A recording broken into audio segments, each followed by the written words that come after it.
avons un nombre d'inscrits. Et donc, c'est bien pour la CFDT, c'est bien pour la Maison des lanceurs d'alerte. Ça veut dire que les sujets, même dans une période inédite telle que nous vivons, ça montre l'intérêt que ces sujets quand même suscitent.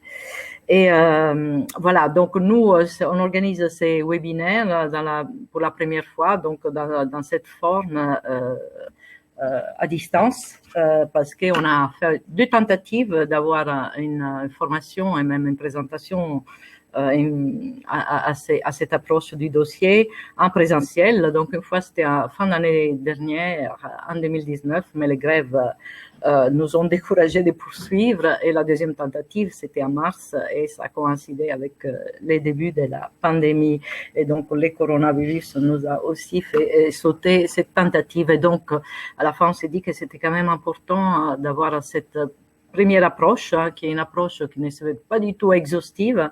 C'est un webinaire qui durera 1h30, dans laquelle nous ne prétendons pas faire le tour approfondi de la question. C'est un avant-goût, et on espère pouvoir approfondir ces sujets avec vous et avec toutes les personnes intéressées ultérieurement.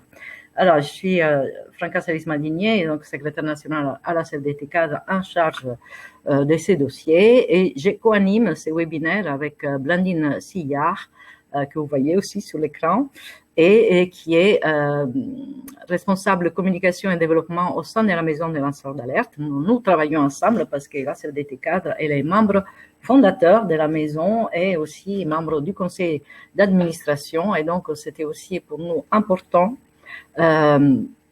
d'associer la maison pour faire un peu de pédagogie sur la façon de saisir aussi la maison des lanceurs d'alerte via la CFDT, et par les structures, par nos militants, parce que la maison est un centre de ressources des spécialistes que nous ne sommes pas au niveau juridique, et aussi au niveau d'aide psychologique, du soutien et des suivis.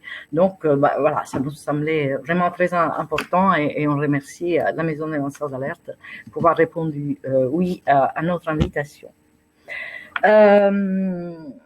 Donc, pour commencer cette présentation, moi, je voulais vous évoquer un petit peu la façon dont nous l'avons organisée. On essaie d'avoir un peu une interaction avec vous, donc la possibilité, comme dans toute plateforme, et je pense que c'est pas la première fois que vous vous connectez sur une plateforme, vous avez la possibilité d'un chat, donc vous pouvez poser les questions sur ce chat, et à la fin de nos présentations, on va collecter vos questions et y répondre. Une nouveauté qu'on a introduite pour nous concernant, c'est un sondage, donc la possibilité de faire des petits quiz qui échelonnés un petit peu tout au long de cette présentation pour confronter un petit peu vos connaissances et aussi voir si ce que vous croyez aujourd'hui est fondé sur les législations et sur les questions qui régissent un peu ces droits en France. Voilà. Et dernière chose, vous avez la possibilité de télécharger des fichiers, notamment un fichier. Donc, on a préparé à la CFDT Cadre et on a mis à jour ces jours-ci un argumentaire qui vous permet aussi d'aller plus loin et de regarder un peu tous les dispositifs dont on parlera cet après-midi. Et donc, dans la colonne à droite, vous avez l'onglet fichiers et vous pourriez télécharger notamment l'argumentaire sur les devoirs de vigilance et les lanceurs d'alerte. Voilà, ça c'est les choses un peu en préambule, et j'espère qu'elles soient claires, et donc nous pouvons présenter maintenant à travers notre support. Voilà, commencer un petit peu à expliquer sur quoi on va parler. Alors, d'abord, important de connaître les lois et les dispositifs aujourd'hui en France qui protègent l'alerte, mais comprendre aussi pourquoi la CFDT Cadre elle est engagée, et pas depuis hier, dans ces combats qui a mené quand même des combats anciens, mais qui a mené aussi abouti à des conquêtes qui sont aujourd'hui récentes, que ce soit au niveau national en France ou au niveau européen. Donc ça, c'est un petit peu les bases de cette compréhension du contexte. La deuxième partie, c'est les perspectives, comme je vous disais tout à l'heure, donc des perspectives pour améliorer, renforcer cette protection avec notamment des législations européennes qui sont toutes récentes et qui n'ont pas encore été transposées dans notre droit national. Et enfin, comme je vous annonçais au début, c'est aussi faire la connaissance de la maison des lanceurs d'alerte, comment elle peut aider et comment on peut la saisir. Voilà, donc l'engagement de la CFDT cadre, il est ancien parce qu'il date depuis 20 ans presque, parce qu'à Singapour, en 2001, lors d'un congrès de l'Union internationale des cadres, Uni-Global Union à l'époque, dont nous étions membres, on a élaboré un code pour l'exercice d'un bon management et une bonne fonction pour les cadres, donc les cadres et les managers. Et donc, parmi ces codes et ces préconisations, nous faisions une recommandation sur les droits à l'alerte et sur la protection de ces droits au niveau international. Donc, vous voyez, ça remonte à il y a longtemps et nous sommes fiers quand même d'avoir porté cette problématique depuis si longtemps. Et heureusement, depuis un peu plus récemment, d'autres organisations syndicales aussi en France nous ont rejoints et donc ce qui participe quand même à un combat avec plus de force, hein, quelque part. Donc c'est intéressant qu'on soit un peu dans un contexte propice à améliorer aussi la culture de l'alerte, parce qu'on verra tout à l'heure, c'est pas parce qu'il y a un droit, parce qu'il y a des lois que ces droits vivent. Si la culture de l'alerte, elle n'est pas favorisée, on ne crée pas les conditions pour que ces droits puissent réellement s'exercer. La CFDT cadre a publié des revues après 2001, notamment une revue dédiée au sujet, dénoncée ou alertée. Elle a organisé en 2015 un colloque, là aussi un peu avant-gardiste, avec est-ce que c'est intéressant ou important pour les lanceurs d'alerte de créer une maison. Donc c'est un colloque que nous avons hébergé au sein de la Confédération, à boulevard de la Villette. Nous avons créé des argumentaires à utilisation des militants pour négocier aussi l'alerte, pour mieux comprendre les dispositifs qui la régissent. Et il y a aussi des livres, donc Osons l'alerte, c'est un des derniers, vous pouvez aussi les commander ou la voir si vous vous adressez à la CFDT cadre.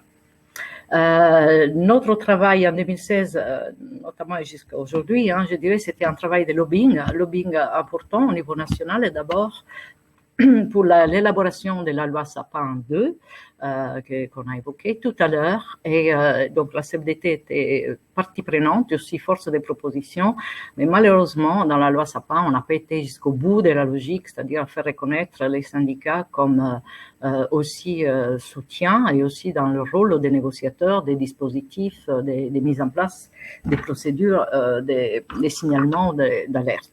Voilà, donc on n'a pas réussi, mais la loi représente quand même une avancée, elle a pris en compte beaucoup de choses que nous voulions. Ensuite, un lobbying aussi au niveau européen, donc là c'était dans les combats pour avoir une directive européenne, parce que c'est important que dans les multinationales, il n'y ait pas que les lanceurs d'alerte qui soient protégés dans un seul pays. Lorsqu'on lance une alerte au sein d'une multinationale, c'est bien que les droits soient à peu près les mêmes dans tous les pays, par exemple, et notamment en Europe. Et donc, une directive qui a été adoptée en 2019, donc en octobre 2019, et pour laquelle, personnellement, moi, j'ai contribué avec un avis au Comité économique et social européen, dont je suis membre actif de la CFDT en Europe, à Bruxelles, donc un avis à la demande du Parlement et de la Commission européenne. Et on a été aussi très actifs au sein d'Eurocadre, qui est l'organisation européenne des cadres, qui notamment avait lancé une pétition signée par plus de 90 000 citoyens européens et qui a contribué quand même à faire en sorte que cette directive enfin naissent et lieu. Voilà, donc c'est une directive qui existe maintenant. Elle demande à être transposée dans chaque pays membre et chaque pays membre a 2 ans à partir de l'adoption pour la transposer. Donc en France, comme dans tous les pays, c'est d'ici décembre 2021. Enfin, c'est aussi important de dire que notre organisation tout entière, donc la Confédération, a fait sien son combat et donc avec une résolution à Rennes en 2018 à notre congrès où la CFDT a adopté une résolution en faveur des lanceurs d'alerte en disant que c'était au cœur de nos valeurs, protéger les individus mais aussi l'intérêt général. Nous avons aussi contribué à la création des maisons de lanceurs d'alerte, comme je vous disais, donc, et au sein de la maison, donc nous sommes très actifs parce qu'il y a des chantiers, notamment pour travailler sur la directive, sur les lobbying, et aussi pour les plaidoyer en faveur d'une bonne transposition de cette directive. Donc, nous avons écrit l'année dernière et signé une lettre au président Macron, au président du Sénat et de l'Assemblée nationale, en faveur de cette transposition. Et donc, nous continuons notre travail avec ces webinaires aujourd'hui, mais des formations futures en projet et les travail au sein et avec d'autres associations et organisations. Voilà pour le contexte de notre engagement. Alors, on passe maintenant aux enjeux. Pourquoi la culture de l'alerte, donc rompre les silences, représente un enjeu important pour nos sociétés, mais aussi pour nos organisations, qu'ils soient des entreprises privées ou des administrations publiques, parce que alerter signifie prévenir des risques de détruire des vies, c'est la chose la plus importante, bien évidemment, des vies humaines. Alors, je vous rappelle des destructions de vies qui ont eu lieu parce qu'il y a eu les silences, les Mediator, 2000 morts en France, AZF, vous connaissez la tragédie, aussi le Brisol, le plus récente, et aussi dans d'autres continents, BP, la plateforme pétrolière, qui a fait une destruction de l'environnement sur le golfe du Mexique inédit. Voilà, donc c'est des conséquences des mécanismes d'alerte qui n'ont pas fonctionné, qui ont été même empêchés, on peut dire. Après, il y a pour l'entreprise aussi un enjeu d'éviter les pertes financières. Alors là, j'ai un petit chiffre qui est pas un chiffre syndical, mais c'est un chiffre des experts comptables internationaux, de l'association des experts comptables internationaux, qui a repéré 2400 fraudes dans des entreprises qu'ils ont analysées.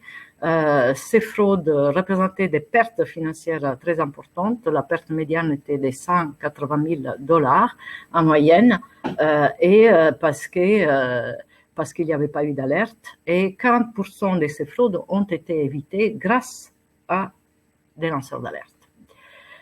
Lorsqu'on a une culture du silence, même si on voit des dysfonctionnements, des malversations, des crimes ou des délits qui sont perpétués par l'organisation dans laquelle on travaille, les managers qui sont les premiers à être touchés et même à connaître souvent ces dysfonctionnements, eh ben, ne sont pas très à l'aise. Donc, une crise du management, on peut la résumer comme ça, c'est-à-dire avec une perte de motivation, mais aussi une perte d'essence et une perte de l'engagement, tout simplement parce que l'organisation dans laquelle on travaille, eh bien, ça correspond pas ou respecte pas des valeurs auxquelles on croit.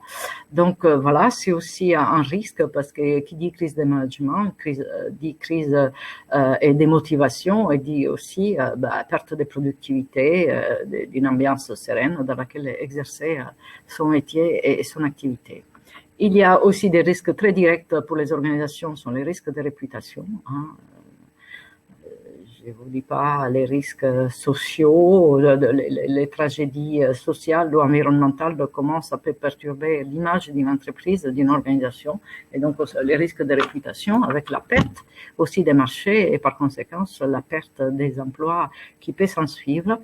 Il y a aussi une perte de la confiance publique, donc de l'opinion publique qui ne croit pas dans une activité ou dans une entreprise ou dans l'agissement d'une organisation. Et enfin, aussi des pertes directes comme suite à des amendes, des sanctions, des mises sur contrôle par les autorités publiques éventuellement. Voilà, donc ça, c'est les coûts du silence. Hein, combien ça représente et qu'est-ce que ça peut représenter. Donc, je pense que c'est des sujets, des arguments très importants que nous devons déployer aussi dans les organisations dans lesquelles nous agissons pour dire pourquoi c'est important que de développer cette culture de l'alerte et comment on peut les faire. Eh ben, voilà les trilemmes auxquels est confronté un lanceur d'alerte lorsqu'il découvre ou une lanceuse d'alerte. Je ne vais pas masculiniser la question, il y a beaucoup de femmes qui lancent aussi des alertes, heureusement. Donc la découverte d'un dysfonctionnement suscite trois questions, donc c'est un trilemme, je dirais. C'est taire, parler, faire une alerte, donc signaler une alerte en interne de l'organisation ou bien alerter à l'extérieur. Et donc, qu'est-ce qu'on peut encourager un lanceur, une lanceuse d'alerte à alerter en interne? C'est des bons dispositifs et procédures qui sécurisent les lanceurs d'alerte et donc qui priment l'intérêt de la parole et la rupture du silence et découragent donc tous les comportements répréhensibles, criminels, délictueux, permettent une détection précoce et donc évitent quand même des dégâts ultérieurs et donnent aussi aux managers la bonne réponse à apporter à leurs équipes lorsqu'ils se trouvent témoins d'un dysfonctionnement et donc comment signaler l'alerte. Et ça, c'est un rôle important que les cadres et les managers peuvent avoir. Et aussi sont la preuve concrète que notre organisation et l'organisation dans laquelle nous travaillons, elle est responsable, elle est même socialement, écologiquement responsable et que donc il y a des procédures qui aident à avoir et à exercer cette responsabilité qui est aussi une responsabilité partagée. Donc, des bonnes procédures, des bons dispositifs peuvent faciliter l'alerte et rompre les silences et surtout une alerte interne, parce que souvent, aujourd'hui, beaucoup d'alerteurs ne se sentent pas très sécurisés que de lancer une alerte à l'intérieur de l'organisation parce qu'ils ont peur des représailles, parce qu'ils ont peur des sanctions, à voir que la loi Sapin protège de ces conséquences. Mais enfin, il y a aussi encore beaucoup d'hésitation en France pour lancer une alerte. Et donc, c'est pas parce qu'une loi existe que l'exercice devient tout de suite automatique. Alors, voilà la petite première question. Donc, c'est à vous de voter. Qui peut alerter aujourd'hui et être protégé par les dispositifs légaux qui est aujourd'hui en vigueur en France. Donc, vous avez la possibilité d'avoir une ou plusieurs réponses et trois possibilités ou deux. Un syndicat, une ONG, est-ce que peut alerter un salarié, un citoyen? Donc, à vous la participation au sondage.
Bien.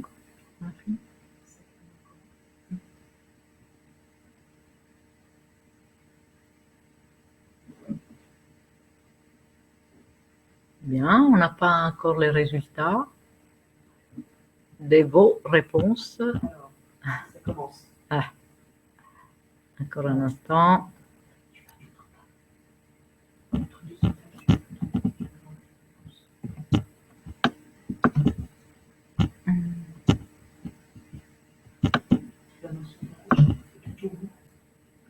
Dernière question.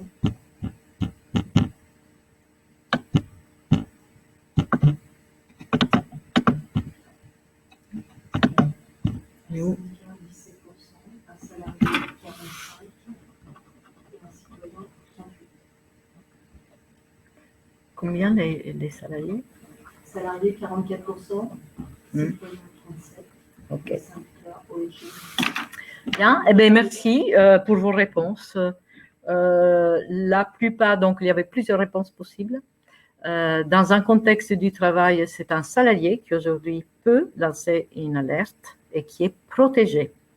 Un syndicat ne peut pas lancer une alerte, au moins selon l'alerte définie par la loi Sapin, l'alerte éthique, parce qu'on verra tout à l'heure quelle est la définition du champ personnel qui peut lancer une alerte. Donc les syndicats, pour l'instant, ne sont pas dans le coup.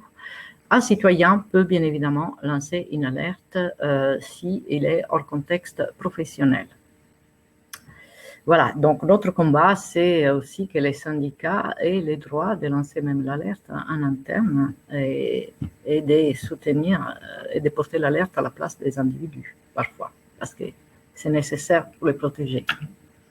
Voilà, mais donc deux réponses possibles, les salariés et les citoyens peuvent porter une alerte. Alors, je vais vous parler tout à l'heure de la loi Sapin 2. Son titre, il est très long. C'est une loi pour la transparence, contre la corruption et pour la modernisation de la vie publique. Alors, c'est 380 pages, cette loi, et il y a deux chapitres, 2 et 3, avec des articles qui sont dédiés aux lanceurs d'alerte, donc à la protection et à la définition de ce droit. Voilà, donc on appelle l'alerte, quand on parle d'alerte, on parle d'une alerte éthique. Et après, on verra ce que c'est une alerte éthique par rapport à une alerte intéressée, je dirais.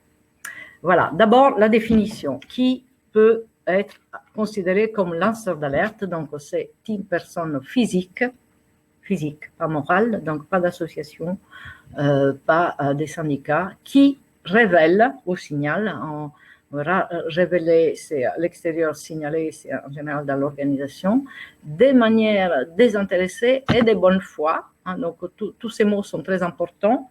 Un crime ou un délit, une violation grave d'un engagement international que la France a ratifié, d'une loi ou d'un règlement qui peut porter préjudice ou menace grave pour l'intérêt général. Vous voyez, il y a beaucoup de concepts et pas toujours facile à définir c'est quoi l'intérêt général, par exemple. Et donc, personne physique qui révèle au signal crime ou délit, menace grave pour préjudice pour l'intérêt général, dont elle a eu personnellement connaissance. Donc, ce n'est pas des choses de deuxième main. Ce n'est pas l'alerte d'une alerte qui est déjà lancée ou des rumeurs. Voilà. Donc, ça, c'est la définition. Et après, on va regarder qu'est-ce que ça veut dire, les critères sur lesquels la loi Sapin insiste et qui participent à la définition de l'alerte éthique.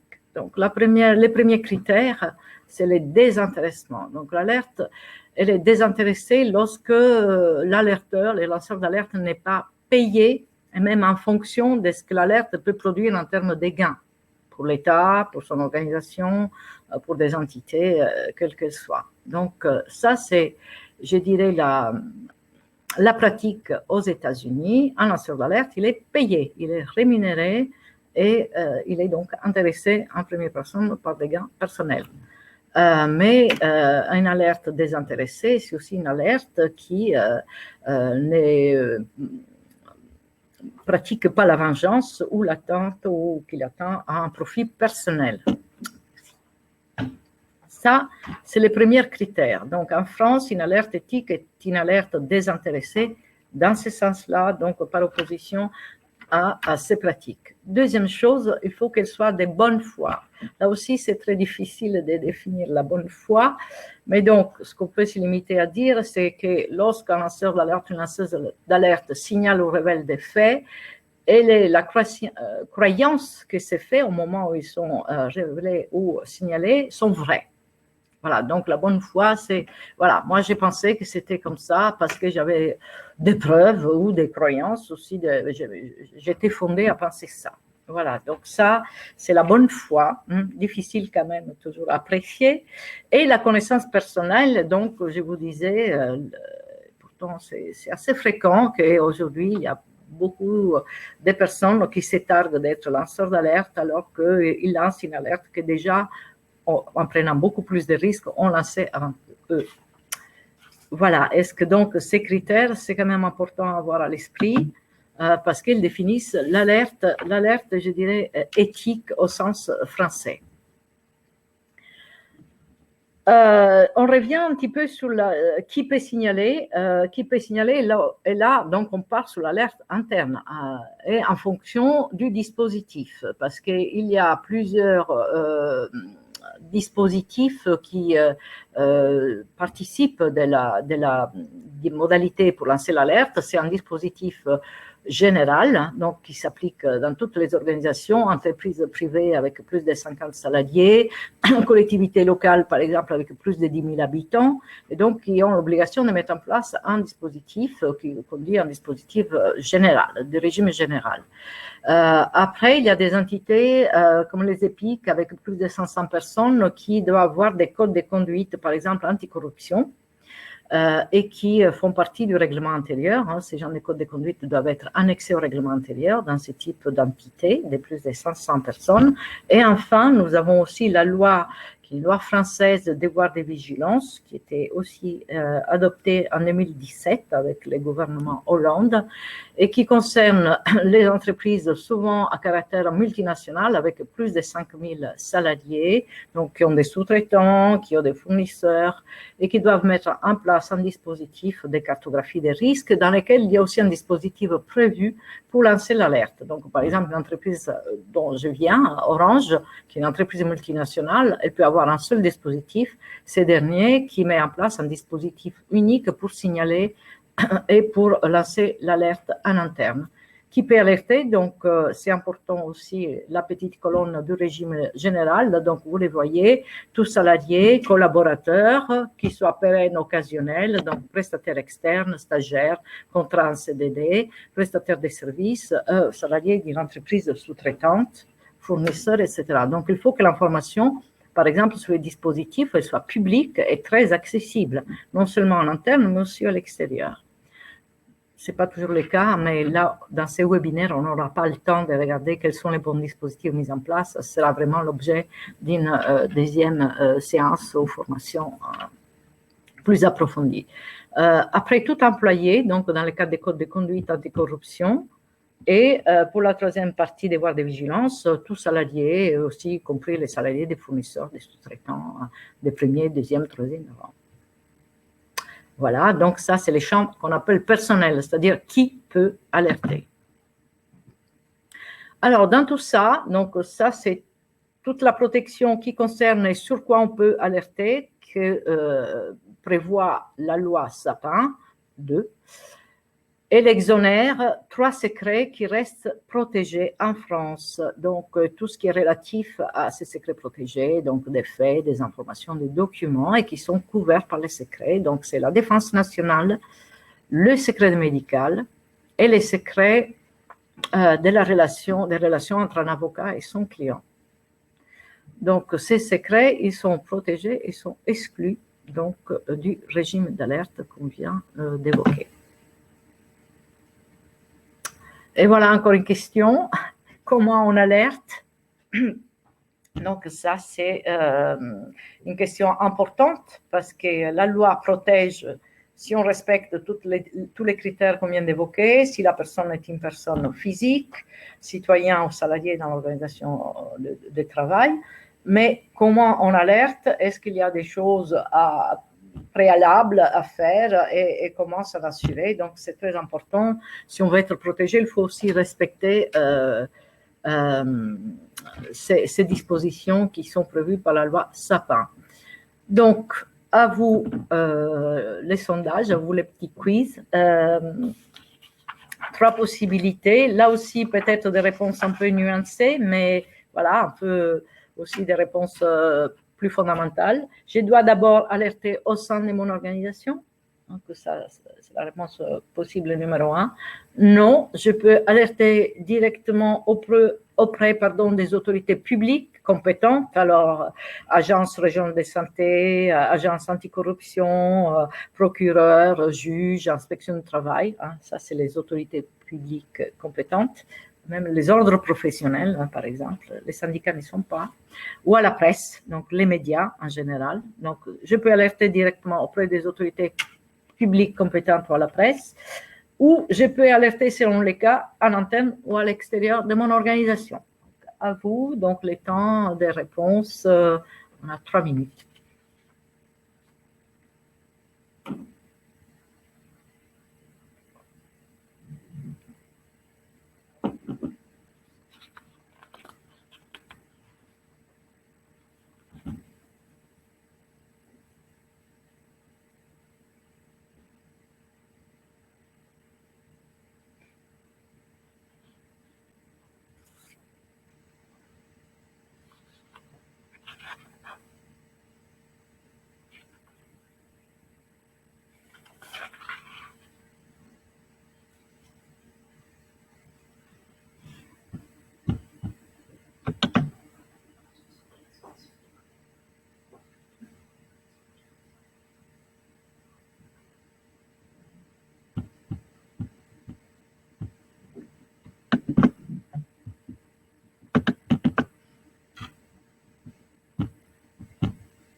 Pour la première, oui, je dois d'abord alerter 53%.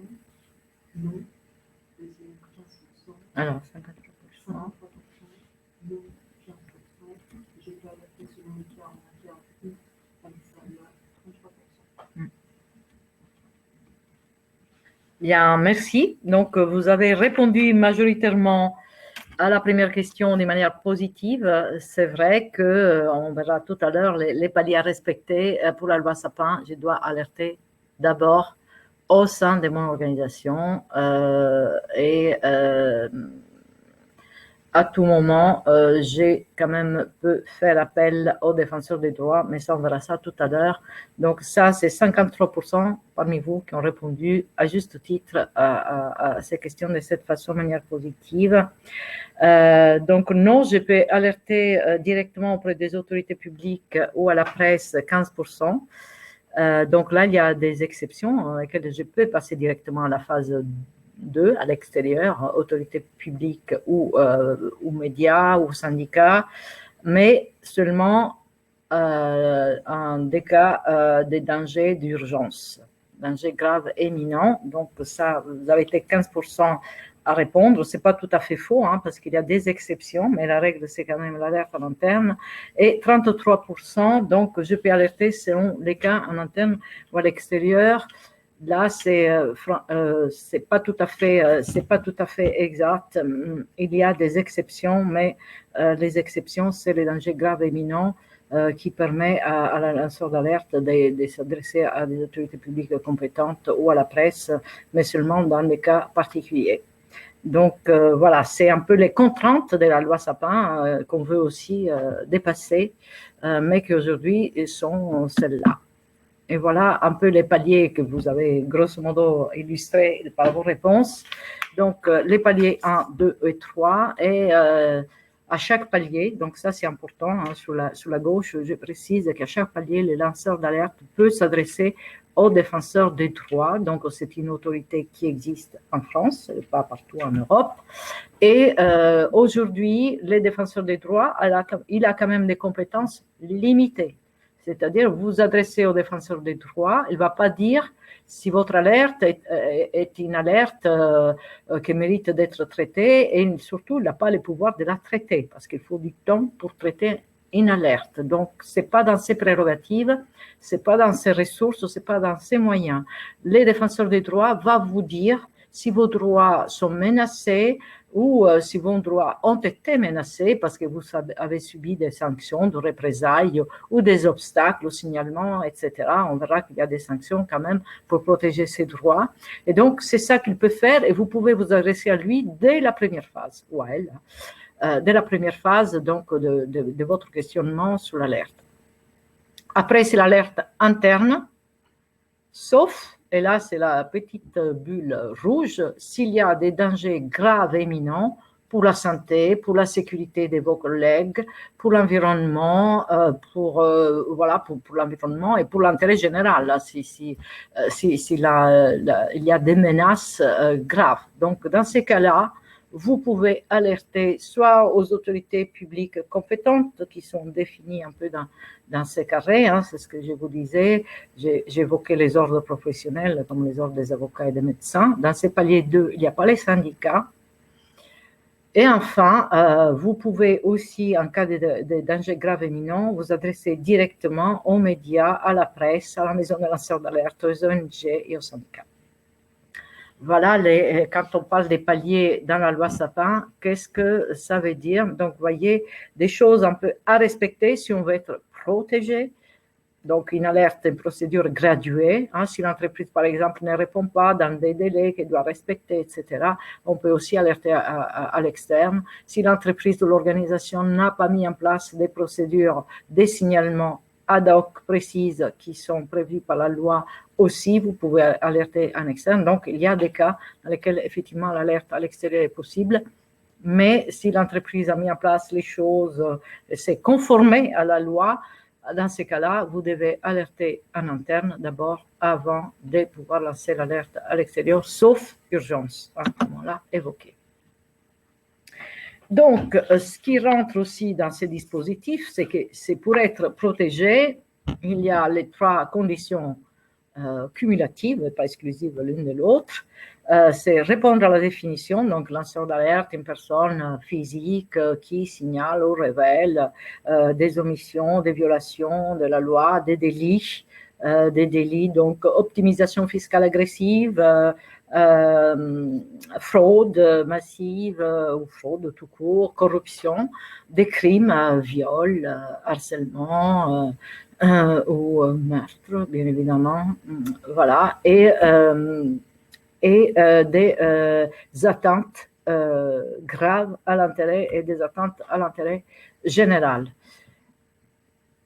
Donc ça, c'est la définition qu'on a vue. Respecter les principes de proportionnalité, mais ça renvoie à la loi secret des affaires, hein, qui est aussi une loi qui a transposé une directive européenne déjà en France en 2018 et qui protège les lanceurs d'alerte aussi, mais qui peut être ambigu quant à la possibilité de rompre les secrets des affaires. Et respecter la procédure graduée, comme vient d'évoquer, donc les fameux paliers. Voilà une autre question, donc pour vous. Donc il y a, allez, vérifier si les choses que nous nous sommes dites sont assez claires. Donc ça commence les sondages. Donc un lanceur d'alerte. Donc là vous avez 4 cas. Hein, il y avait 4 cas de figure. Et d'après vous, est-ce que c'est un lanceur d'alerte? Et donc, est-ce qu'il tombe sous la protection, il bénéficie de la protection prévue par la loi, ou est-ce que ce n'est pas une alerte éthique et donc, du coup, on ne peut pas le considérer comme un vrai lanceur d'alerte qui, avec le bénéfice du droit et la protection assortie.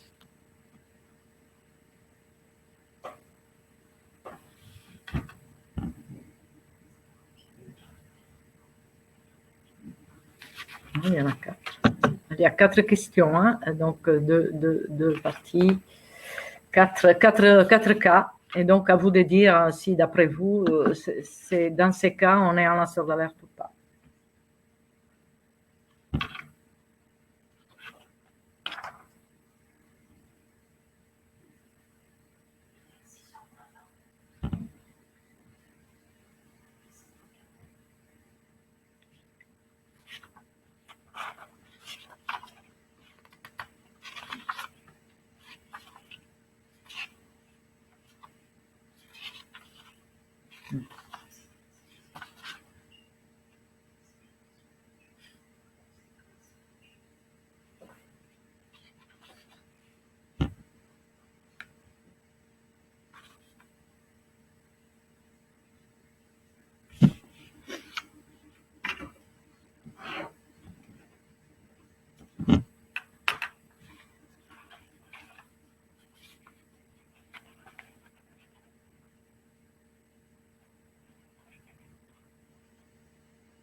Mm.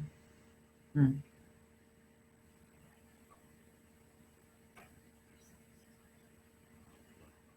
Mm.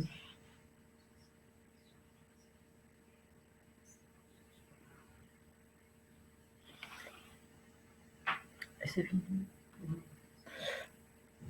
Bon, je pense qu'on peut directement donner un petit peu les réponses, hein, mais je pense que vous êtes approché de la vérité, encore une fois. Un salarié qui se plaint d'une erreur sur la fiche de paie, ce n'est pas une alerte éthique, ce n'est pas une alerte désintéressée. Hein. Rappelez-vous les conditions de désintéressement. Et voilà, c'est pas une alerte au sens alerte protégée par la loi Sapin, c'est plutôt une question qui relève éventuellement d'un délégué du personnel ou d'un délégué syndical d'une entreprise auquel on peut s'adresser, bien évidemment, et si c'est la CFDT qui peut faire quelque chose, le fera. Donc ça, c'est pas le premier cas, ce n'est pas un alerteur, un lanceur d'alerte, un lanceur d'alerte éthique. Un salarié signale une surfacturation systématique, ben ça oui. Ça, on est dans le cas d'un délit, corruption, fraude financière. Donc, on est bien dans ce cas. Il n'a pas d'intérêt personnel, mais il signale un dysfonctionnement qui produit des dommages et intérêts pour son organisation et aussi pour les clients. Un salarié qui signale les versements de pots de vin, aussi, c'est un lanceur d'alerte parce que là aussi, c'est un délit de verser des pots de vin pour l'obtention des marchés. D'ailleurs, nous avons eu au niveau CFDT à défendre des cas de lanceurs d'alerte qui ont dénoncé la pratique des marchés publics corrompus. Voilà, donc c'est bien un lanceur d'alerte. Et défend l'intérêt, je dirais, général. La quatrième question, elle est un peu plus complexe. Selon les cas, dans la réponse, un salarié signale que des nouvelles tâches ont été ajoutées à sa charge de travail, donc il peut être victime d'un harcèlement. On peut aussi enlever des tâches à un salarié et dans ces cas, les mettre la mise sous placard. Hein, elle n'est pas sans conséquence pour l'équilibre et le bien-être de la personne qui subit ce genre de choses, ni une augmentation de la charge. Donc, si le phénomène est répété ou s'il est collectif, on peut dire que c'est une vraie alerte qu'il faut déclencher et donc il faut prendre en compte. Donc voilà, la dernière, elle est un petit peu en noir et blanc, c'est pas si tranché. Voilà, donc merci, on va continuer rapidement. Donc, si on veut que l'alerte soit protégée, qu'il y ait un vrai droit à l'alerte, on a dit il y a une responsabilité de l'entreprise. Alors, dans les chats, j'ai vu quelqu'un qui demandait si les comités éthiques répondaient à la question et aux exigences imposées par la nouvelle loi Sapin. Alors, parfois, on a adapté avec un vernis sapin les dispositifs préexistants, mais enfin, il faut qu'on puisse évaluer si ces dispositifs est vraiment protecteur, aussi faire un bilan des alertes, est-ce qu'il y en a, est-ce que les dispositifs mis en place encourage ou facilite l'alerte ou pas, et donc en fonction du nombre d'alertes qu'on a dans une organisation, on peut aussi juger de la pertinence de ces dispositifs. Est-ce qu'il y a l'obligation de confidentialité? Est-ce qu'il est dit que la confidentialité de lanceur d'alerte doit être complètement respectée? Est-ce qu'il y a des amendes et des sanctions prévues pour ceux qui rompent par exemple la confidentialité ou pour ceux qui font obstacle à la révélation, au signalement d'alerte. Donc, tout ça, c'est un comité éthique, ça peut bien répondre aux nouvelles exigences de cette loi, mais encore faut-il, il faut l'évaluer. Voilà, donc ça, c'est l'objet, je dirais, d'une information que la CFDT cadre veut proposer, et donc on abordera aussi dans les détails qu'est-ce qu'un bon dispositif. Donc, pour revenir à la protection, s'il n'y a pas de sanctions, il n'y a pas de protection réelle, il n'y a pas de mesures dissuasives. Donc, il y a des sanctions civiles et pénales pour la rupture, comme je vous disais, de la confidentialité, donc de l'identité ou des données relatives au nom et aussi aux données personnelles des lanceurs ou des lanceuses d'alerte. Ça peut aller avec la prison, 2 ans de prison, 30 000 € d'amende, des sanctions civiles et pénales pour tout obstacle au signalement, 15 000 € d'amende, et des sanctions civiles pour procédures abusives, si on lance des procédures en diffamation contre les lanceurs d'alerte qui, par contre, a alerté en toute bonne foi, etc. Et donc ça peut aller jusqu'aux 30 000 € d'amende. Vous voyez, donc, c'est des sanctions qui peuvent être dissuasives. Encore faut-il les connaître et encore faut-il les appliquer. Voilà pour l'aspect sanctions. Il y a la partie maintenant du cadre européen, donc la directive secret des affaires qui était traduite en France, qui protège dans une certaine mesure la violation du secret des affaires si elle est faite et justifiée via une alerte éthique. Donc ça, c'est quand même important. Et donc, l'alerte éthique révèle une faute ou une activité illégale commise par son organisation. Et si le but de protéger l'intérêt général, elle est permise. Donc, elle est opposable, le droit d'alerte est opposable au secret des affaires. Mais là aussi, il y a quand même pas mal de questionnements qui se posent parce que le secret des affaires peut être abusif déjà dans la définition que l'organisation en donne, et donc tout peut être en secret. Et dans ces cas-là, voilà, il faut faire la part des choses. Et je prends un exemple qui était dans la vraie vie. On a un exemple qui est celui du scandale LuxLeaks d'un cabinet de conseil avec siège luxembourgeois. Antoine Deltour, qui est membre de la maison du lanceur d'alerte, donc lanceur d'alerte lui-même, et il était venu à connaissance des documents qui montraient bien que son entreprise avait des pratiques d'optimisation sociale agressive, donc de fraude fiscale, dit vulgairement, Et donc, il a été condamné pour la première fois par la juridiction luxembourgeoise, qui ne protégeait pas à l'époque les lanceurs d'alerte, et parce que, grosso modo, il avait enfreint les secrets des affaires parce que ces documents n'étaient pas à rendre publics. Bon, ça a été reconsidéré. Je pense que cette histoire de LuxLeaks a aussi faciliter l'adoption de la directive européenne parce que c'était un cas flagrant d'un dispositif néfaste qui n'encourageait pas l'alerte éthique et qui avait aussi des jugements différents selon les pays dans lesquels on se trouve, et en l'occurrence le Luxembourg qui ne prévoyait pas les protections pour les lanceurs d'alerte. Voilà, donc là-dessus, c'est pas complet, c'est pas exhaustif, c'est juste un aperçu des conflits qu'il peut y avoir entre les droits alertés et la protection des secrets des affaires, mais c'est un droit qu'il faut aussi défendre parce qu'il n'est pas tout à fait acquis et l'entreprise essayera souvent, c'est de mauvaise foi de faire en sorte que les lanceurs d'alerte soient condamnés pour abus et pour divulgation des secrets des affaires. Les secrets des affaires, il faut bien les définir, il faut bien les limiter surtout pour pas que tout soit passé sur cette appellation des secrets.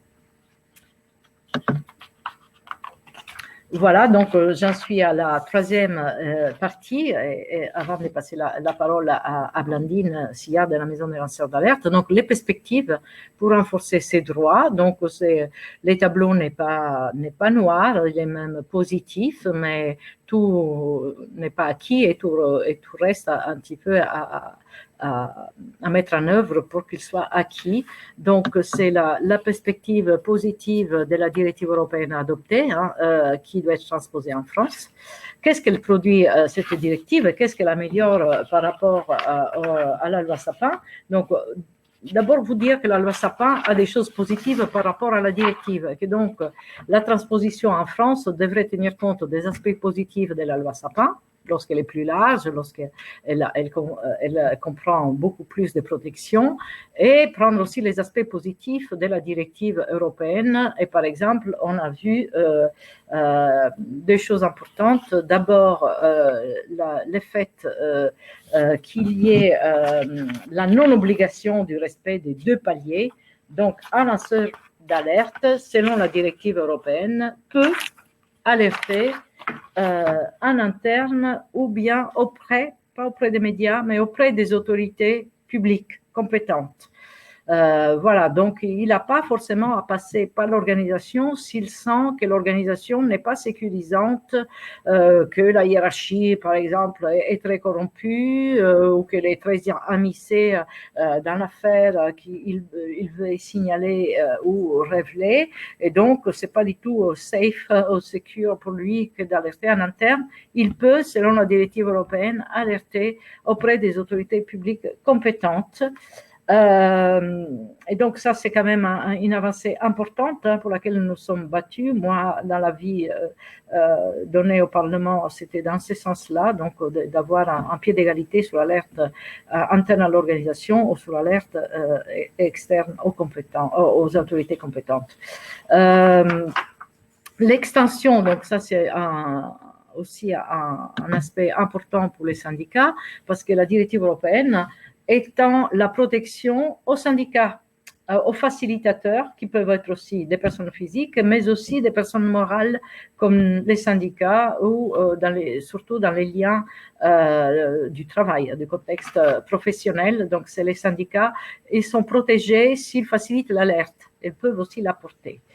La directive confirme aussi les droits entiers des syndicats et de leur rôle dans la procédure des signalements, et donc ils peuvent participer à cette procédure, la négocier éventuellement, et donc c'est quand même une ouverture importante pour les lanceurs d'alerte qui ne restent pas isolés dans les contextes professionnels. Et dans beaucoup de cas, ça se passe déjà. D'ailleurs, les syndicats viennent en soutien, et la CFDT à maintes fois l'a fait, en soutien des lanceurs d'alerte qui alertent en interne, pour ne pas les laisser justement seuls et non protégés ou pas assez protégés. L'autre perspective intéressante pour nous, c'est la résolution 2300 du Conseil de l'Europe, qui a siège à Strasbourg, avec un député français qui est aussi rapporteur pour le Conseil de l'Europe sur cette question et qui a fait une résolution en 2300 en 2019, une résolution adoptée aussi pour le Conseil de l'Europe qui préconise donc la création d'une autorité indépendante en charge du traitement de l'alerte. Je vous ai dit tout à l'heure, par exemple, que notre défenseur des droits n'est pas habilité pour traiter les alertes, et donc une autorité qui a plus de moyens, et plus de ressources pour pouvoir traiter les alertes. L'ouverture de la définition à la personne morale et donc les syndicats peuvent être aussi lanceurs d'alerte. Et donc là, il y a aussi la question des alertes collectives qui sont déjà possibles aujourd'hui pour les syndicats via les lois Auroux, qui datent depuis quelques décennies, mais qui reconnaissent les droits d'alerter aux syndicats et dans des alertes collectives économiques ou de santé, par exemple. Et enfin, reconnaît cette résolution aux syndicats, dans le contexte du travail, explicitement le droit de pouvoir négocier les modalités de la procédure d'alerte, donc la mise en place des comités éthiques qui siègent, comment c'est gouverné, comment la gouvernance, quels dispositifs sont pris pour les sanctions, quels dispositifs pour protéger les lanceurs d'alerte. Et enfin, la résolution toujours 2300 du Conseil de l'Europe prévoit aussi qu'il y ait une protection étendue pour les ONG qui sont considérées comme facilitatrices de l'alerte dans les contextes hors professionnels, hors travail, donc au sein de la société civile. La question du secret des affaires, donc on ne criminalise pas d'actes d'obtention d'informations si ils sont faits dans l'intérêt général. Donc ça, c'est arrêt de la criminalisation pour l'obtention des informations qui ne seraient pas couvertes donc par les secrets des affaires s'ils ne sont pas faits avec la finalité d'avoir un avantage personnel. Et enfin, la résolution prévoit aussi un fonds de soutien pour les lanceurs d'alerte qui sera abondé par les amendes qui sont générées. Il y a des milliards qui peuvent être générés quand on révèle des fraudes, par exemple, ou des actes de corruption, et donc qui seraient gérés par ce fonds par une autorité indépendante et la création d'un réseau européen d'autorités indépendantes dédiées. Je vous disais que les défenseurs des droits existent en France, mais on est un pays assez avancé par rapport à ces institutions, parce que tous les pays en Europe, malheureusement, ne possèdent pas. Donc, étendre un réseau d'autorités indépendantes, certainement très important. Et donc, merci pour cette partie et pour votre écoute patiente.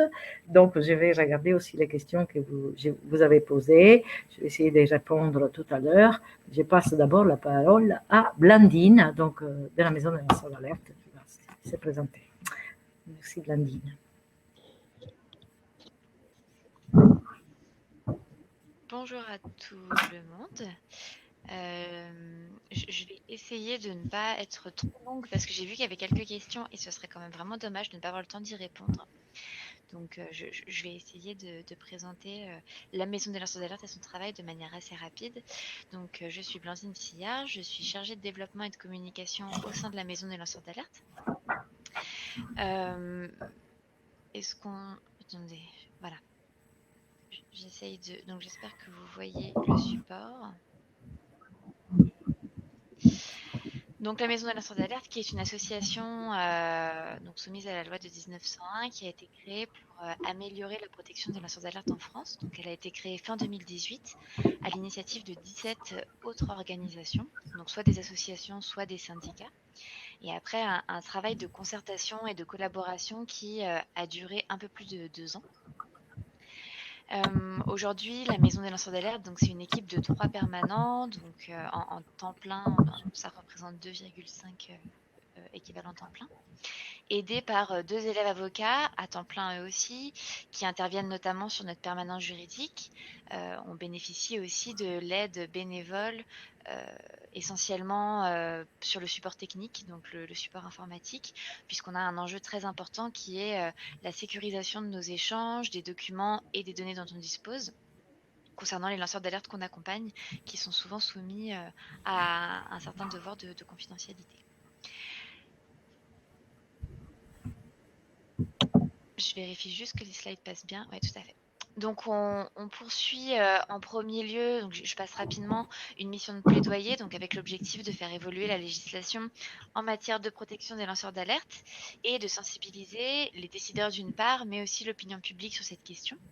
Donc, je ne vais pas y revenir en détail, mais Franca a beaucoup cité la directive européenne sur la protection des personnes qui signalent des violations du droit de l'Union. Et c'est une question, par exemple, sur laquelle on a été très mobilisés avec la lettre ouverte au président de la République, une audition par la commission des lois de l'Assemblée nationale, une contribution aux recommandations du Conseil de l'Europe ou un avis qui a récemment été publié de la CNCDH. Donc, voilà, des missions relatives au plaidoyer qui ont vocation à faire en sorte que ces directives soient transposées bien, enfin de manière rapide et ambitieuse. L'autre mission qu'on poursuit, c'est une mission d'accompagnement. Donc on a pour fonction d'aider les personnes qui souhaitent lancer l'alerte ou qui ont lancé l'alerte et qui rencontrent des difficultés. Donc on intervient vraiment à différents stades. Majoritairement dans les personnes qui nous contactent, on a des personnes qui ont déjà lancé l'alerte et qui subissent souvent des représailles au sein de leur entreprise. Mais on a également des personnes qui nous demandent conseil avant de lancer l'alerte. Le fait est que bien souvent, malheureusement, les lanceurs d'alerte se retrouvent un peu malgré eux dans cette situation et n'ont pas forcément pris la peine de se renseigner sur leurs droits avant de se lancer dans la bataille. Et c'est aussi la raison parfois pour laquelle ils connaissent certaines difficultés. Donc nous, on intervient vraiment à tous les stades. Et lorsqu'on a des personnes qui viennent nous voir avant de lancer l'alerte, c'est quand même toujours une situation préférable et confortable parce que ça nous permet de réaliser notre mission d'information et de conseil sur les droits en amont. Les différents volets d'accompagnement qu'on propose, c'est le conseil juridique. Donc on a une équipe de juristes qui analyse les dossiers, qui donne des avis sur la possibilité de bénéficier du statut de lanceur d'alerte, qui rédige des notes de soutien dans le cadre de procédures judiciaires qui sont prises en considération par les juges dans les jugements qui sont rendus, etc., etc.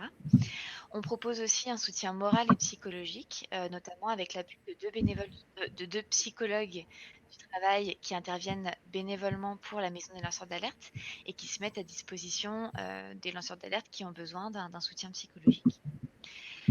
Un appui médiatique, donc on met les lanceurs d'alerte en relation avec des journalistes spécialisés dans leur domaine, dans la mesure bien évidemment des contacts dont on dispose. On n'est pas forcément en capacité actuellement de couvrir tous les domaines. Par contre, on fait notre possible pour pouvoir contribuer à l'exposition médiatique des lanceurs d'alerte qui souhaitent et qui peuvent être médiatisés sans être mis en danger, sans que cette médiatisation leur porte préjudice. Donc, on les met en lien avec des journalistes et on rédige aussi, nous également, des communiqués de soutien quand ça peut être pertinent dans la stratégie du lanceur d'alerte autour de l'affaire qu'il porte. Les deux autres formes d'accompagnement qu'on propose, c'est une aide technique, notamment en matière de confidentialité, donc des conseils sur les outils à utiliser. Dans certains cas, on peut aussi mettre à disposition du matériel sécurisé, etc. Ça, c'est quelque chose qu'on fait en continu tout au long de notre accompagnement en proposant nous-mêmes des ressources, enfin des outils sécurisés. Et la dernière forme d'accompagnement qu'on peut proposer, c'est un accompagnement social, mais qui reste en cours de développement, donc une aide dans les démarches administratives. À terme, on aimerait aussi pouvoir proposer un accompagnement financier, un soutien financier ponctuel, mais actuellement,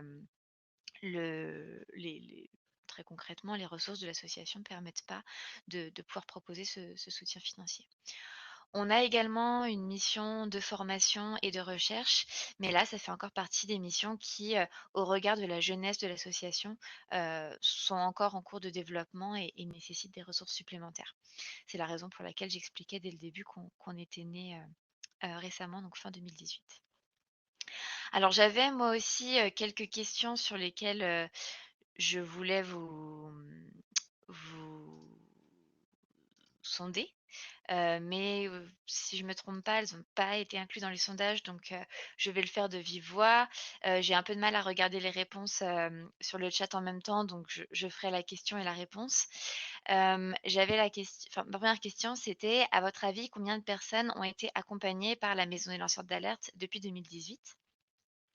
Donc vous avez les 3 choix qui s'affichent sur la présentation: 42, 245 ou 1628, et la réponse est, 245. Donc on a eu 245 demandes, d'accompagnement depuis novembre 2018. Une grande partie des dossiers, sont des dossiers qui ne nécessitent pas un suivi dans la durée et ça nécessite simplement un conseil ponctuel, voilà, pour faire un état des lieux de la situation. Mais on a quand même on a une quarantaine d'accompagnements qui, eux, sont complexes, qui sont sur le long terme, où on apporte une aide sur différents aspects juridiques, médiatiques, psychologiques, et cetera.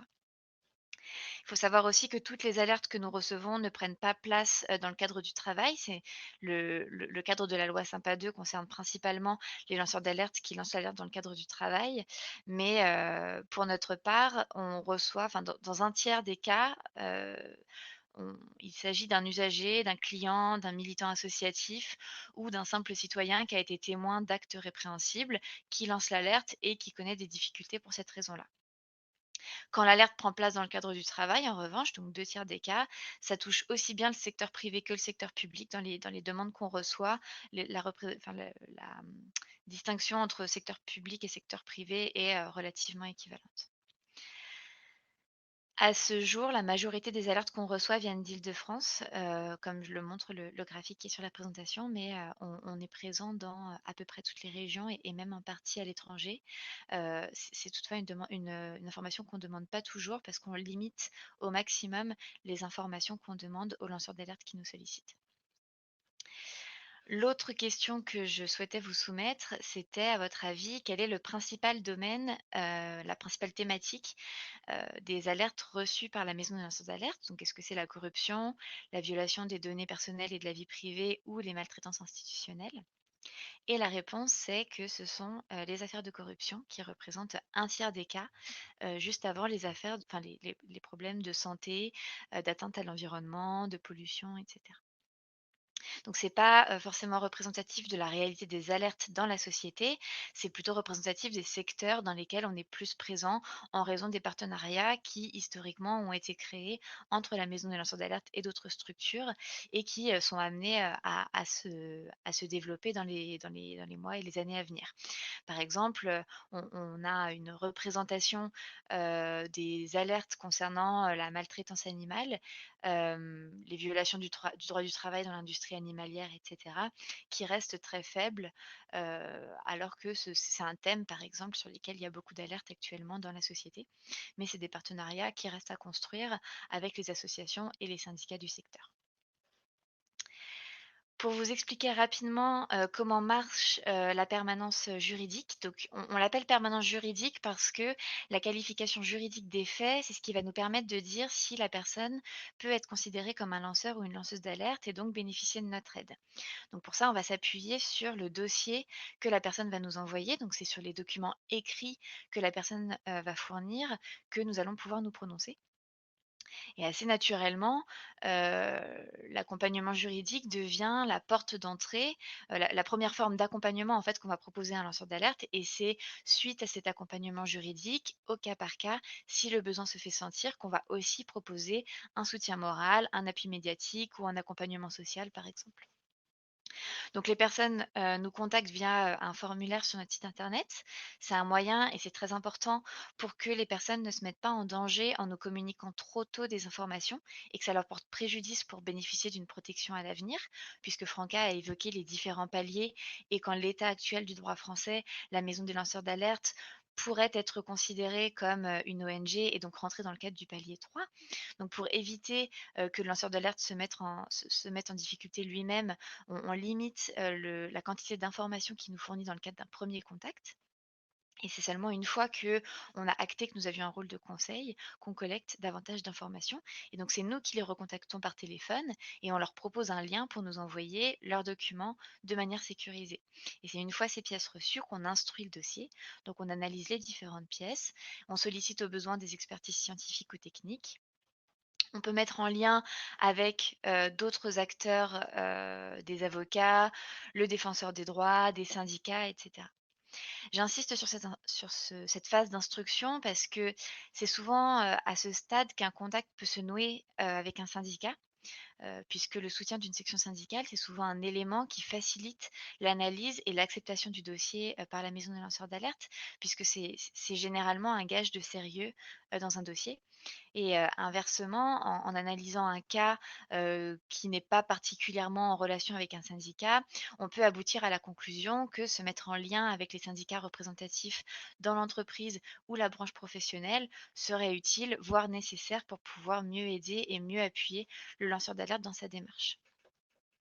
Donc c'est sur la base de cette instruction qu'on juge ensuite de la recevabilité du dossier. Donc est-ce qu'on est bien face à une alerte éthique qui soulève une atteinte à l'intérêt général et non à un litige interpersonnel et lancé de manière désintéressée? Donc c'est ce qui nous permet de dire, voilà, là on est bien face à un cas que la maison des lanceurs d'alerte peut traiter. Donc on définit l'alerte éthique de manière, un peu plus large que la loi Sapin 2 puisque nous, on inclut, les personnes morales qui peuvent être accompagnées. Un militant associatif, peut être accompagné, par, la maison des lanceurs d'alerte, peut bénéficier de notre aide et on aidera aussi bien le militant, la personne incriminée que l'association, si elle a des difficultés par extension. Donc on n'a pas forcément non plus les mêmes exigences de procédure, que la loi Sapin enfin que la justice qui met en application la loi Sapin 2 et on peut aider un lanceur d'alerte, même s'il n'a pas préalablement lancé l'alerte en interne. Par contre, on reste bien évidemment soumis à la loi telle qu'elle s'applique. Donc les conseils qu'on pourra prodiguer seront basés sur la législation telle qu'elle existe actuellement. On conseille d'ailleurs, sur cette procédure, au regard de la loi, on indique aux personnes si, d'après notre analyse, elles sont susceptibles de rentrer dans le cadre de la loi Sapin 2 ou pas, de bénéficier ou non d'une protection au titre de cette loi ou pas, en fonction des étapes qu'elles ont suivies. Mais, il est possible de bénéficier de l'aide de la maison de lanceur d'alerte, même si, cette procédure à palier n'a pas imposée par le législateur n'a pas été suivie de manière, très stricte. Hem Si l'alerte est recevable, alors j'essaie voilà, je change le slide en même temps. Oui. Donc si l'alerte, est considérée comme, recevable, c'est-à-dire si elle soulève bien une atteinte à l'intérêt général, lancée de manière désintéressée, on va proposer un soutien individualisé, donc qui va vraiment s'opérer au cas par cas, en fonction des besoins qui sont exprimés, par la personne. Et pour une durée indéterminée. C'est-à-dire que le lanceur d'alerte peut venir nous voir à tout moment lorsqu'il a une difficulté ou besoin d'un soutien précis. Donc il peut arriver qu'un dossier soit mis en attente pendant plusieurs semaines ou plusieurs mois et puis, voilà, je ne sais pas quelle, familiarité vous avez avec les procédures judiciaires. Les procédures judiciaires sont souvent, très longues, donc il arrive qu'un dossier soit mis en attente pendant plusieurs semaines ou plusieurs mois et puis qu'à un moment donné, il y a un besoin nouveau qui se fait ressentir et nous, on reste disponible pour aider le lanceur d'alerte. Donc l'accompagnement se fait, sur une durée, indéterminée et on peut aussi, aider par exemple à la médiatisation une fois que la procédure judiciaire est terminée et que la personne est sortie d'alerte. Donc on a comme ça différentes phases et les formes de soutien peuvent se succéder. Pour revenir sur, les liens qui sont possibles avec les syndicats, j'ai mentionné déjà deux cas de figure, donc des échanges en phase d'instruction d'un dossier. C'est-à-dire que nous, on peut solliciter des syndicats pour recueillir un avis sur un dossier en particulier. On peut inversement venir, vers un syndicat pour demander un soutien, un appui interne et cetera. Voilà, échanger sur un lanceur d'alerte que nous, on accompagne. On peut également accompagner des lanceurs d'alerte qui sont identifiés et soutenus par une section syndicale et qui nous solliciteraient pour avoir un appui supplémentaire. Et enfin, on peut donner des conseils à une section syndicale ou un délégué, un avis juridique sur une alerte sur laquelle la section a des doutes, sur laquelle elle est sollicitée, sur la procédure, sur les droits des lanceurs d'alerte, etc. Donc voilà, c'est vraiment la fonction de conseil juridique qu'on opère auprès des lanceurs d'alerte. Elle peut par extension s'étendre aux acteurs qui sont amenés à soutenir des lanceurs d'alerte dans le cadre de leur travail quotidien. Une dernière chose que je souhaitais préciser, avant de terminer ma présentation, c'était, j'ai dit plusieurs fois que, la maison des lanceurs d'alerte travaillait à améliorer la protection des lanceurs d'alerte en France, mais on a des ponts qui nous permettent aussi de traiter de ces questions à une échelle internationale parce que les cas récents, de lanceurs d'alerte, notamment ceux qui ont été médiatisés, montrent bien que, dans certains cas, on ne se limite pas, stricto sensu aux frontières d'un pays. Des crises comme la pandémie de Covid-19, qu'on rencontre montrent que des alertes qui sont initialement très localisées peuvent ensuite devenir des alertes mondiales. On a des cas comme, alors pour citer les plus connus bien sûr, hein, mais Edward Snowden ou Julian Assange qui nous montrent que, des alertes ne se limitent pas aux frontières de la France, qu'un lanceur d'alerte peut se retrouver dans un autre pays, voilà, faire des demandes, enfin des demandes d'asile en l'occurrence, qui vont venir impliquer encore d'autres États, et cetera. Donc on est souvent, amené à constater que les alertes qu'on traite et qu'on accompagne peuvent avoir une portée internationale.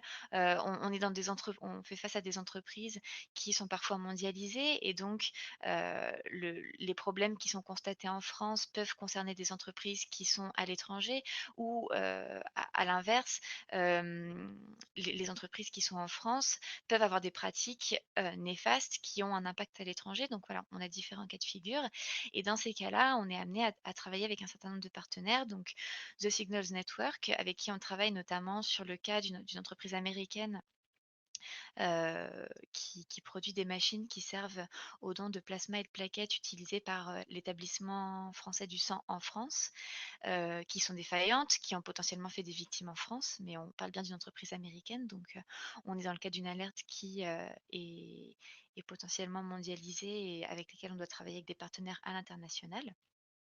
Et on travaille aussi avec PLAF, donc la plateforme des lanceurs d'alerte en Afrique, qui compte également aux côtés de la CFDT Cadre parmi nos fondateurs, et avec le WIN, donc le Whistleblowing International Network, qui pour sa part est un réseau d'ONG dédié aux lanceurs d'alerte, donc dont on est membre, et qui compte aussi des associations comme la nôtre qui font un travail relativement similaire dans différents pays du monde, et notamment beaucoup en Europe. Et donc le WIN a été très mobilisé également sur la directive européenne qui a été adoptée en 2019. Pour terminer, j'ai récapitulé les contacts auxquels on peut s'adresser s'il y a des demandes en particulier. Donc l'adresse juriste, c'est celle de la permanence juridique. Donc c'est notamment à cette adresse-là qu'on peut s'adresser pour rediriger un lanceur d'alerte ou pour bénéficier de conseils juridiques, d'avis sur des dossiers, etc. L'adresse suivante, c'est mon adresse à moi parce que vu que c'est moi qui suis présente aujourd'hui, ça peut être aussi plus facile pour faire le lien si, si je suis dans la boucle des échanges. Et puis, l'URL qui est tout en bas de ma slide, c'est, l'URL à laquelle s'adresser. Je me permets de remettre la slide. C'est l'URL à laquelle, sur laquelle se rendre pour un lanceur d'alerte qui souhaiterait solliciter la maison des lanceurs d'alerte pour bénéficier d'un soutien. Donc c'est le formulaire, sur lequel on peut nous contacter, qui est un formulaire extrêmement simple où on indique, a priori aucune donnée, aucune information autre que, ses coordonnées pour être rappelées par, les juristes, de la permanence juridique. J'en ai fini pour ma présentation. Je vais voir s'il y a des questions, et je me ferai un plaisir d'y répondre. Je vais peut-être juste laisser Franca, Oui. prendre, la main sur les questions. Oui, merci Blandine. Ben, il y a des questions aussi pour toi d'ailleurs. Il y a beaucoup de questions. Je ne répondrai pas toutes, mais voilà, j'essaie de répondre un peu au gros bloc d'interrogations. Il y a des questions auxquelles Blandine a répondu, hein, par exemple un bilan. Est-ce que depuis la loi Sapin, il y a beaucoup de cas? C'est quoi beaucoup? Alors, je vous prends un exemple. En Angleterre, il y a à peu près 15 000 lanceurs d'alerte. En France, on est bien loin de ces chiffres, mais pour atteindre ces chiffres, donc, qui montrent que l'alerte, c'est une pratique non découragée, plutôt facilitée, il faut des années. L'Angleterre, le Royaume-Uni, c'est un des premiers pays à avoir mis en place un système de protection des lanceurs d'alerte et ça a mis du temps pour que la culture de l'alerte évolue. Donc, ça nous semble important de dire, comme on disait au départ, c'est pas parce qu'une loi, c'est pas parce que des protections, c'est pas parce que des sanctions existent que la culture va évoluer aussi vite. Je rappelle qu'en France, comme dans d'autres pays en Europe, l'alerte était assimilée à la délation et donc connotée très négativement. Et voilà, cette culture, elle est en train de changer parce que il y a eu des alertes éthiques qui ont prouvé l'intérêt d'être porté et tous les coups qui provoquent les silences, hein, comme on disait au départ. Alors, quelques questions précises de votre part, rappellent et demandent quelques réponses précises. Est-ce que le Conseil de l'Europe, première question, je pense c'est Anne-Marie, est-ce que le Conseil de l'Europe et sa résolution, parce qu'il s'agit d'une résolution et pas d'une recommandation, à pouvoir des lois? Alors, pas directement, mais par exemple, dans la transposition de la directive européenne, le fait qu'une telle résolution existe, ça peut aussi nous, dans les lobbying, dans les influenceurs et dans les négociateurs, éventuellement dire, ben voilà, c'est aussi des préconisations qui sont portées par un député européen et ben, c'est bien de les prendre en compte parce que ça va un petit peu dans le sens de l'amélioration de la directive européenne. Donc, je dirais que c'est quand même très important, même si ce n'est pas automatique. Par ailleurs, j'ai entendu dire quelque chose qui va se confirmer probablement, c'est que M. Wasserman, donc le député en question qui a fait cette résolution au Conseil de l'Europe, a l'intention de déposer un projet de loi globale des transpositions de la protection des lanceurs d'alerte. Parce que, comme je vous ai dit, il y a des articles dans la loi Sapin, mais il n'y a pas une loi ad hoc pour les lanceurs d'alerte. Donc, c'est certainement très important et c'est pour ça que nous l'avons rencontré. Aussi, la CFDT a été invitée à un débat au Conseil de l'Europe à Strasbourg il y a 2 ans parce que c'est important que les évolutions et les recommandations de ces conseils puissent faire partie des choses à négocier. Deuxième question, donc quelqu'un demande l'étude des experts comptables internationaux. Donc c'est une étude en anglais. On la mettra sur le site CFDT Cadre et vous pouvez y accéder. Donc elle sera rendue publique. Elle remonte, c'est une étude de 2016. Hein, c'est pas très très récente, mais ça donne quand même une tendance qui est quand même très importante. Question, est-ce que la protection peut concerner un salarié? Ben oui, ça dépend de l'alerte qu'il révèle ou qu'il lance, mais un salarié est protégé en tant que tel parce que c'est une personne physique selon la loi Sapin. Et dans la directive, parce qu'il y a aussi les questions, est-ce que les retraités pourraient lancer l'alerte? Est-ce que des salariés de TPE peuvent lancer l'alerte? Ben oui, oui, oui. Les retraités, c'est des ex-salariés. Alors aujourd'hui, dans la loi Sapin, on ne les cite pas, mais peuvent être considérés comme des citoyens. Et donc, peuvent lancer l'alerte à ces titres-là. Ainsi, il en est aussi pour les salariés des TPE, ou peut-être des dispositifs et des procédures d'alerte n'ont pas été mis en place. Dans ces cas-là, on alerte directement aux autorités compétentes externes, donc pas forcément aux médias, hein, pas l'alerte, les paliers 3, mais aux autorités compétentes. À propos des autorités compétentes, soit je me suis mal exprimée, soit j'étais mal interprétée. Je n'ai pas dit que les autorités compétentes publiques sont corrompues. J'ai dit que dans les hiérarchies des organisations, il peut y avoir des personnes corrompues et qui sont immiscées dans les affaires que les lanceurs d'alerte s'apprêtent à dénoncer ou à révéler. Donc, ce n'est pas la même chose. Et pardon si je me suis mal exprimée. Oui, les alertes collectives syndicales restent totalement légitimes et complémentaires, je dirais. Je rappelle que les syndicats peuvent lancer une alerte collective via l'ex-CHCT, donc le comité d'hygiène de sécurité au travail, et via les CSE pour des questions économiques, mais aussi environnementales. Donc, on peut aussi interpréter l'alerte au sens large et surtout pour des questions de santé et de sécurité au travail. Bien sûr, la compétence des syndicats reste entière dans les alertes collectives. Je pense avoir répondu aux questions principales là, que j'ai saisies rapidement via les sites. Et je laisse peut-être Blandine, qui entre-temps a aussi sélectionné peut-être des questions qui lui étaient particulièrement adressées. Oui, donc les bilans, hein, si on va revenir au bilan, quelqu'un demandait un bilan de la loi. Il n'est pas forcément magnifique, je dirais. Cette loi, elle existe, elle est active, opérationnelle depuis 2017. À 3 ans, on ne peut pas dire que les entreprises elles ont changé la culture, que les organisations se sont démenées pour rendre l'alerte facile. Je dirais qu'il y a toujours une certaine réticence, que les entreprises ont peur et les administrations peuvent avoir peur des lanceurs d'alerte. Et donc aujourd'hui, ce n'est pas forcément perçu comme un acte positif aussi parce qu'il diminue les risques qu'on a évoqués tout à l'heure pour les entreprises et pour les organisations. Et donc, comme un vrai acte responsable, des managements aussi responsables, mais aussi d'un agissement responsable d'une entreprise. Et donc, voilà, aujourd'hui, il y a une conformité, tant bien que mal, et pas par toutes les organisations. Donc, les bilans, je peux dire qu'il est insuffisant. La loi, elle est mal connue, elle est peu connue, la loi Sapin, et parfois mal interprétée aussi par les journalistes et par les médias, qui donc véhiculent des informations qui ne sont pas fiables ou véritables, donc trompent et mal informent parfois. Donc voilà, il y a aussi beaucoup de travail à faire et nous pouvons y contribuer, même modestement. Je pense que ces webinaires, et j'espère que ces webinaires cet après-midi est un petit peu contribué avec une petite pierre à poser à l'édifice de la construction et de l'amélioration d'une culture ouverte sous l'alerte. Blandine, peut-être je te passe la parole. Je pense que tu as aussi des questions précises. Oui.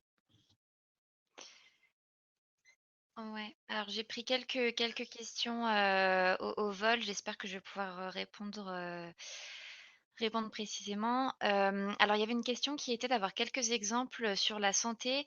Alors c'est une thématique qui actuellement couvre des champs assez différents et qui va être amené à être subdivisé à l'avenir.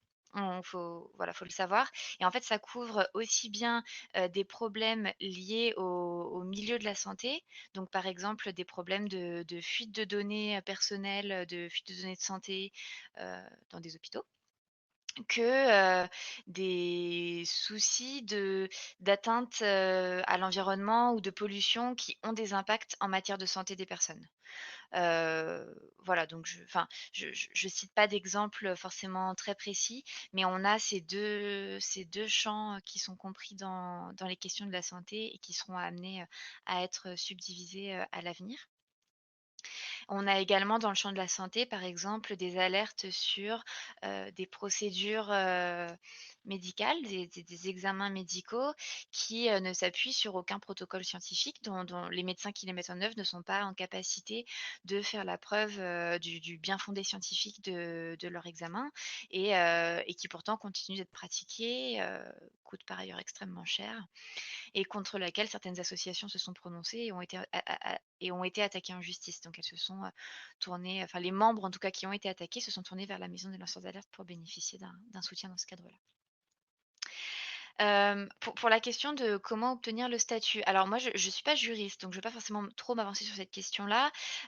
Par contre, ce que je peux dire, c'est que, en fait, c'est pas nécessairement un statut qu'on obtient préalablement à une procédure. C'est, une stratégie de défense qui est utilisée par l'avocat lorsqu'il y a une attaque en justice.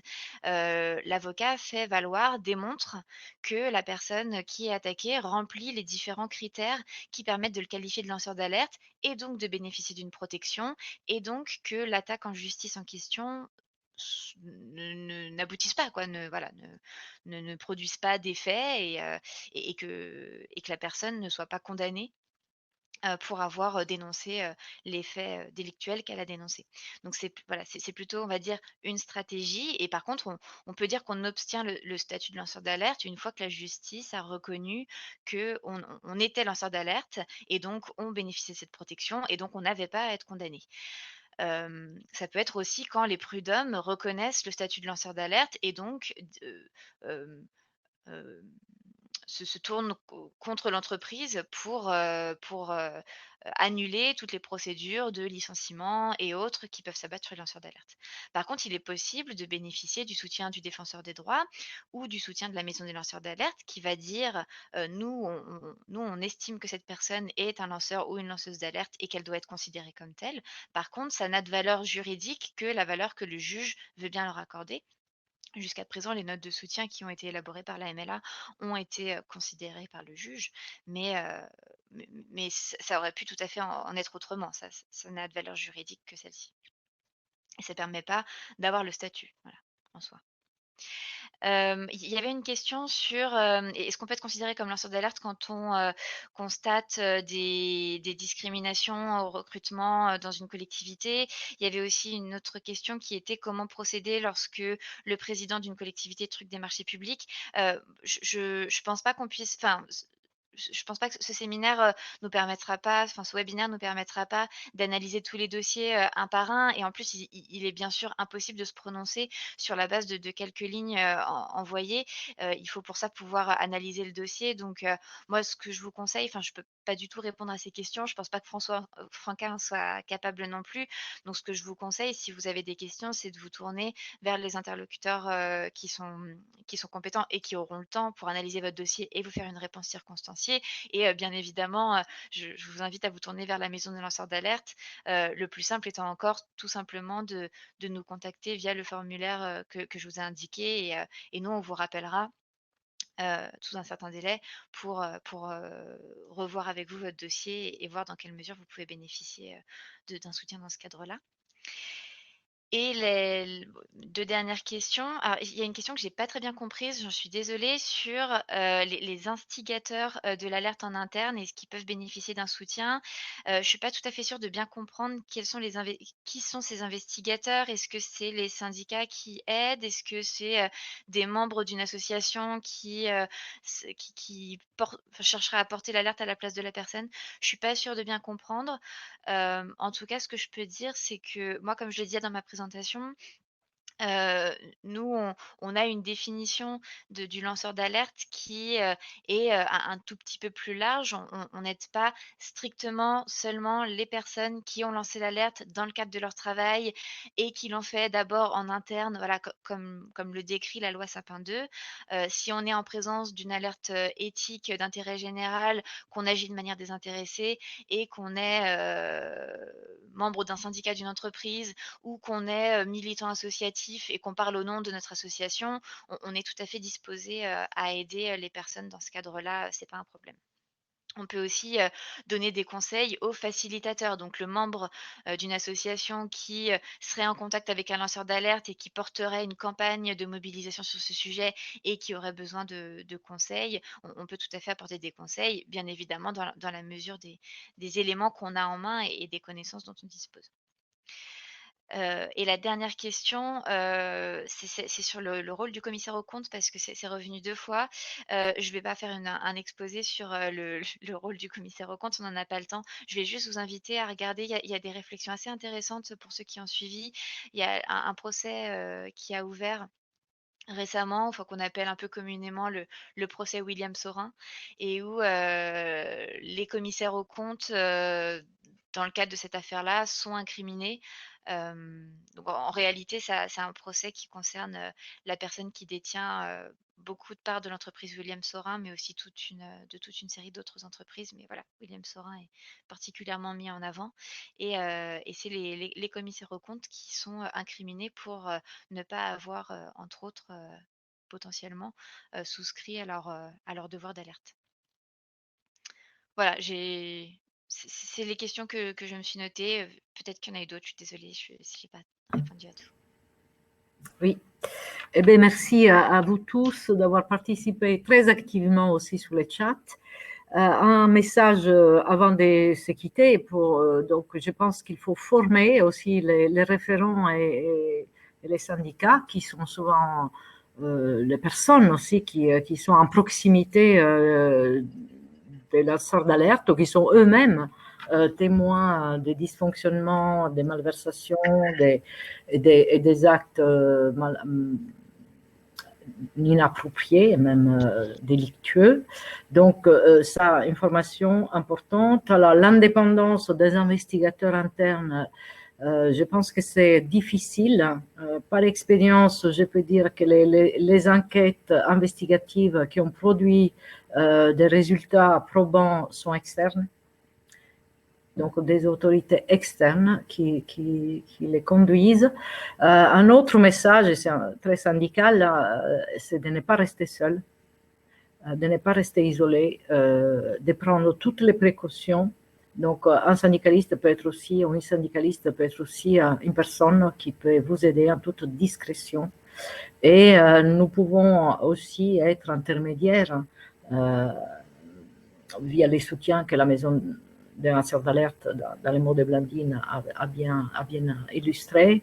Nous pouvons être aussi intermédiaires et dire on est accompagné par la CFDT, c'est quand même une garantie parce que nous sommes aussi membres de la maison des lanceurs d'alerte et s'il y a des dossiers qui doivent et méritent d'être défendus, bien sûr, nous ferons, nous mettrons tous les moyens pour les défendre. Voilà, c'est pas un dossier terminé. Je vous ai parlé des perspectives. Donc, dans les perspectives, il y a le temps qui doit jouer pour nous, et améliorer, renforcer, faire connaître les dispositifs prévus par la loi Sapin, améliorer ces dispositifs donc d'ici un an, hein, parce qu'il nous reste à peu près un an pour les faire avec les règlements et les résolutions et les paysages des directives européennes. Donc, c'est quand même des choses en perspective qui peuvent être positives, améliorer cette culture, faire en sorte que ça progresse et que les individus ou les personnes qui alertent dans l'intérêt général soient les mieux protégés, les plus protégés possible en France. Et aujourd'hui, voilà, c'est pas encore dans les mœurs, et c'est pas dans les cultures même des entreprises et des organisations qu'est difficile de faciliter même les alertes éthiques. Donc, merci beaucoup. Approchons peut-être une prochaine fois sur nos écrans. Et merci à tous les organisateurs derrière. Il y a toute une logistique pour un webinaire et merci pour votre patience parce qu'il faut beaucoup de capacité de se concentrer pour un distanciel. Voilà, à bientôt.